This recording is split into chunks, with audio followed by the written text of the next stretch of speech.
दोस्तों, स्वागत है आज की साइकोलॉजी की इस क्लास में। और आज हम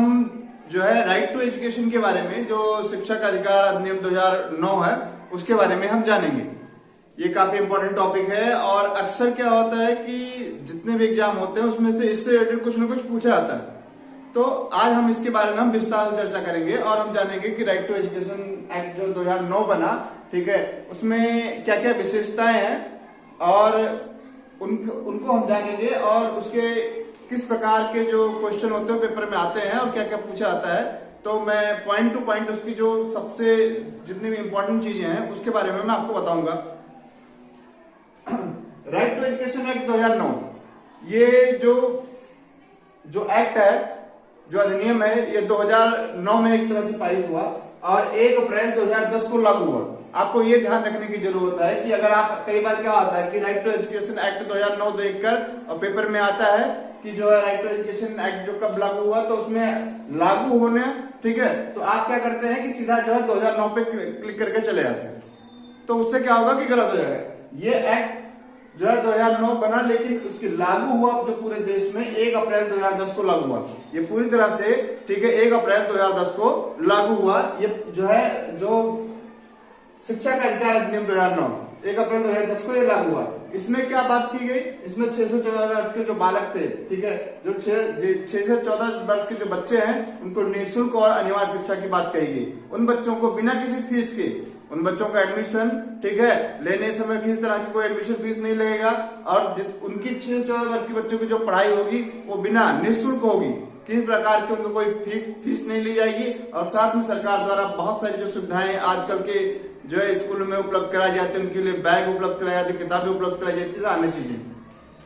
साथ में जो है किसी भी बालक को प्रवेश से क्या होगा, किसी भी बच्चे को हम प्रवेश से, किसी बच्चे का एडमिशन देने से हम नहीं रोक सकते। किसी भी बालक को हम जो है किसी बालक के साथ में किसी भी प्रकार का भेदभाव नहीं होगा और किसी उस आधार पर, भेदभाव के आधार पर या किसी प्रकार से हम बच्चे को, जो प्रारंभिक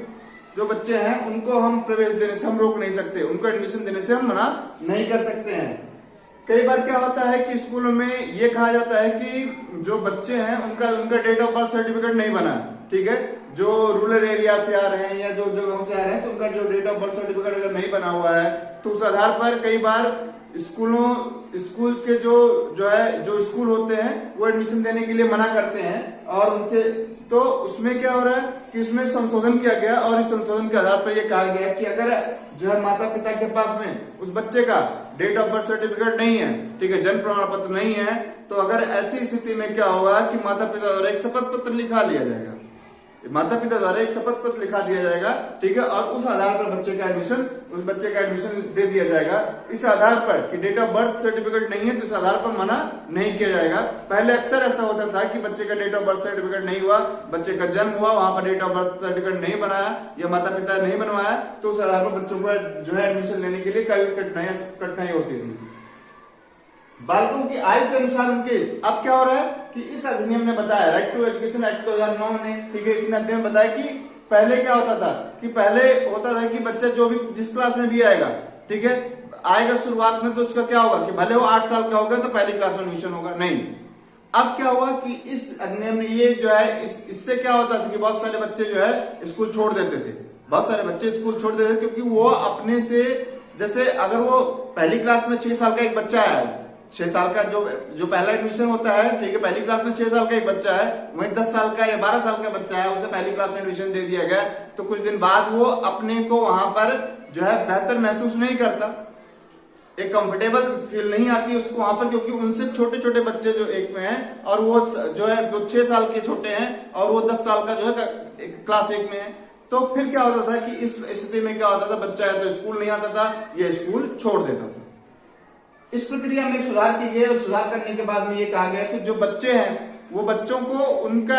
का एडमिशन उनकी जो आयु के अनुसार क्लास में दी जाएगी, ठीक है। अगर जैसे क्या हो रहा है कि एक 10 साल का बच्चा है,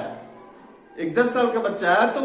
उसको क्या होगा, एक 10 साल का बच्चा है तो उसको जो है हम क्लास 1 में नहीं देंगे, उसकी जो एज है, ठीक है, एक 6 साल के बच्चे का एडमिशन क्लास 1 में होता है तो 7 साल के जो है क्लास 2 में होता है, ठीक है। 8 साल के जो है, जो अगर बच्चा है तो 3 में होगा, ठीक है। और जो 9 साल का बच्चा है 4 में होगा। अगर 10 साल का है करीबन तो वो जो है 5th में हो रहा है। तो अगर 10 साल का 5th में हो रहा है, ठीक है, तो ऐसा नहीं है। तो उसका अगर वो 10 साल का बच्चा है, उसकी एज 10 साल है, तो उसे 5th में एडमिशन देंगे, ठीक है। भले ही जो है वो नहीं गया है स्कूल और उसका पहले नामांकन नहीं हुआ है, लेकिन अब क्या होगा कि उस बच्चे को क्लास 1 में एडमिशन न दे, क्लास 5 में देंगे, 5वीं में एडमिशन देंगे। अब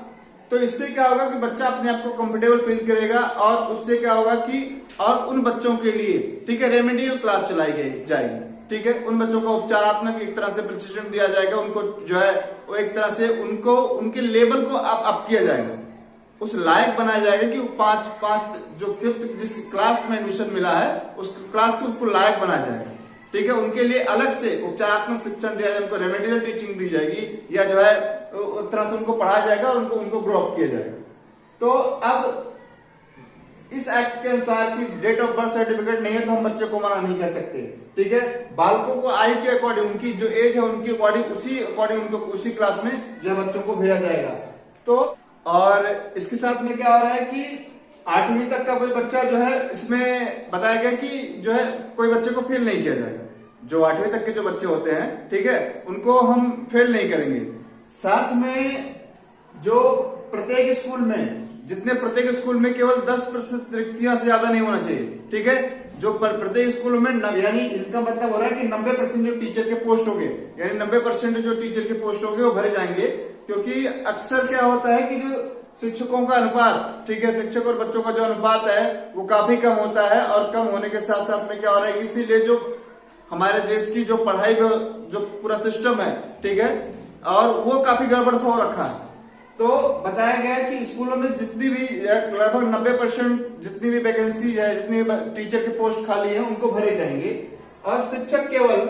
3 गैर शैक्षिक काम करेगा, ठीक है। शिक्षा के अलावा क्या क्या काम करेगा शिक्षक, उस केवल 3 गैर शैक्षिक काम करेगा। उसके बारे में बताया गया है कि शिक्षक एक तो चुनाव का काम करेगा, चुनाव ड्यूटी उसकी लगेगी, और दूसरा क्या होता है जनगणना, सेंसस में उसकी ड्यूटी लगेगी जनगणना में, और तीसरा आपदा प्रबंधन, ठीक है। जो तीसरा काम है वो है आपदा प्रबंधन, जो है तो डिजास्टर मैनेजमेंट जो होता है, जैसे कोई भूकंप आ गया, बाढ़ आ गई, इन सब में भी शिक्षकों की ड्यूटी लगाई जाती है और जाती रहेगी। ये 3 गैर शैक्षणिक काम करेंगे। उसके अलावा अन्य काम को जो है, उसके अलावा जो अन्य काम होते हैं उनको जो है उनमें टीचरों को नहीं लगाया जाएगा और केवल स्कूल में उसके अलावा जो काम होगा वो सारे स्कूल को काम देगा। लेकिन अगर आप देखते हैं कि अगर ऐसा होता नहीं है, शिक्षकों को बहुत सारी ड्यूटी लगाई जाती है, उनको अन्य बहुत सारे कार्यों में उनको जो है अक्सर भेजा जाता है। तो साथ में चाइल्ड फ्रेंडली जो है एटमॉस्फेयर उपलब्ध कराया गया, ठीक है। बच्चों के लिए एक चाइल्ड फ्रेंडली जो एटमॉस्फेयर होता है, ठीक है, वहां पर सारी सुविधाएं होनी चाहिए। एक अच्छा एटमॉस्फेयर जहां पर जो बच्चे हैं वहां उन्हें आके अच्छा लगे, ठीक है, वो वहां से भागे नहीं, या एक तरह से उस पूरे वातावरण यानी उस स्कूल का जो पूरा कैंपस होता है, ठीक है, उसको एक अट्रैक्टिव बनाया जाएगा, अच्छा बनाया जाएगा, जिससे बच्चों को अपने घर से भी ज्यादा बेहतर यहाँ पर लगे और वो जो है स्कूल में जो है उनकी उपस्थिति बढ़े, ठीक है, रुचिकर जो उनका जो पठन पाठन की प्रक्रिया है वो भी बहुत अच्छी हो। तो इस तरह से बहुत सारे जो है नियम जो बच्चों के लिए, जिससे जो है पठन पाठन की जो प्रक्रिया है और बच्चों का जो अधिकार है, ठीक है, उन्हें मिल सके और बच्चों का जो लेवल है बढ़ सके और ज्यादा से ज्यादा बच्चे स्कूल आए। उनके लिए जो ये जो है राष्ट्रीय जो राइट टू एजुकेशन एक्ट 2009, ठीक है, शिक्षा का अधिकार अधिनियम 2009 बनाया गया। इसमें साथ में ये बताया गया कि जैसे कोई बच्चा है वहां के अपने पड़ोस के जो विद्यालय है वहां पर एडमिशन ले सकता है, और कोई बच्चा है अगर उसने अपनी 8वीं तक की पढ़ाई जो है पूरी करने के बाद में उसे जो है वो अन्य जहां पे भी जाना है तो उसके तरह से स्थानांतरण सर्टिफिकेट दिया जाएगा। या अगर उसके आसपास में जो विद्यालय है प्रारंभिक है, अगर वहां से वो जाके किसी दूसरी जगह जाना चाहता है, ठीक है, एक बच्चा है वो 3री क्लास तक पढ़ा, 3री क्लास के बाद में अब वो कहीं दूसरी जगह शिफ्ट हो रहा है और वहां जाने के लिए तो विद्यालय का ये प्रावधान है कि उसे जो है ट्रांसफर सर्टिफिकेट देगा, उसे टीसी काट के देगा और वहां जाकर एडमिशन लेगा। ऐसा नहीं है, हम उसे रोक नहीं सकते, जबरदस्ती उनसे रोक नहीं सकते कि आपको प्रारंभिक पढ़ाई आपकी जो है, ठीक है, सारी यहाँ 1 से लेकर 8वीं तक यही पूरी करनी पड़ेगी। ठीक है। कई स्कूलों में कई बार क्या होता है कि बच्चों को ऐसी समस्याओं का सामना करना पड़ता है कि जहां पर वो जो है 1 से 2 जो है तीसरी क्लास तक पढ़ा और तीसरी पढ़ने के बाद में अगर उनके माता पिता या उनका परिवार कहीं दूसरी जगह शिफ्ट हो जाता है तो उस स्थिति में उनको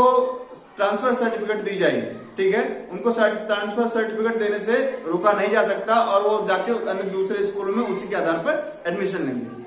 थैंक यू।